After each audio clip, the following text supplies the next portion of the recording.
Sophie, thank you. Good evening. Coming up on BBC London, we get reaction from those living nearby and some customers of the food outlets in our investigation. Also on the programme. Thanks for your company this evening. I'm Luxmy Gopal. Now, if you were watching on Monday, you might remember we revealed to you that dozens of food outlets, including a Sainsbury's, were misrepresenting their food hygiene ratings and therefore putting public health at risk. The ratings, between 0 and 5, are to reassure customers that a place is safe. An exclusive undercover exposé by BBC London found 27 places in Waltham Forest were misleading customers by claiming to have better ratings than they did. The investigation has led to calls for change, with the Food Standards Agency pledging to raise the findings with local authorities. Guylin has the story. Now, do you remember the days of the old brick phone? Look at that. They were indestructible, weren't they? The days before social media. Well, it's something that children today never got to experience, of course. But due to the campaign group, Smartphone Free Childhood, 60 schools in North London are now changing their policies. Anna O'Neill can explain all. Now, we often walk past beautiful architecture in London without ever really noticing it, don't we?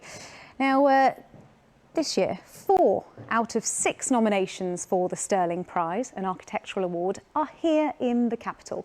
So we've been to each one of them to see why they stand out. In this third episode, Wendy Hurrell heads to the Elizabeth line. Designs in everyday spaces. Now, the UK's biggest children's writing contest has opened today. 500 Words is a competition for children aged between 5 and 11, asking them to write a story that they would love to read. There's no judgment on spelling, punctuation and grammar because it's all about your creativity. Barry Caffrey has been to a school that's taking part. And you can find out a lot more on that story on our website.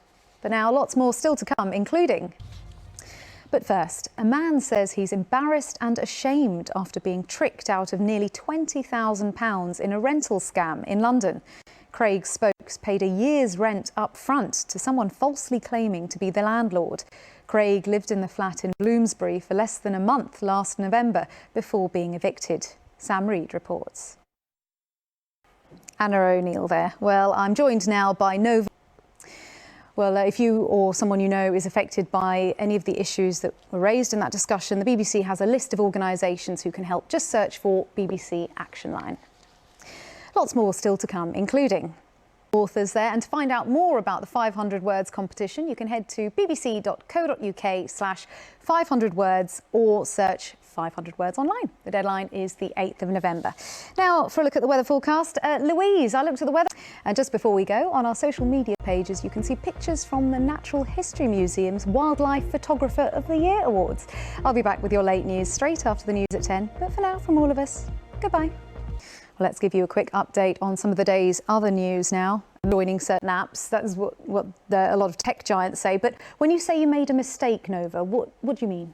Do you think it's more about educating them to use it safely and responsibly? Because they're going to have to make that leap at some point. This policy is in force. What about their other friends? Won't there be a feeling of missing out? Welcome to you both. Thank you for joining us. So if we start with you, Nova, first of all, do your children have their own phones? And if so, are they smartphones?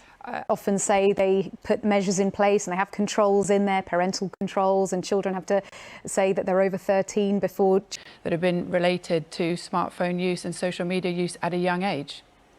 Well, if we speak to Lawrence now, let's bring Lawrence in, because Lawrence, your schools already have a phones-free policy. We heard some of the reasons there that Nova feels that this should be brought in. What was the reason for you bringing it into your... And so, you know, we kind of feel like the tide is changing and the tide is turning. And so as a consequence... Yeah, for you to bring in those changes. What do you mean, that parents are less resistant? What's changed? Yeah. I suppose at some point it's inevitable that a child will get a smartphone and we can't really live life without it in the world we're in.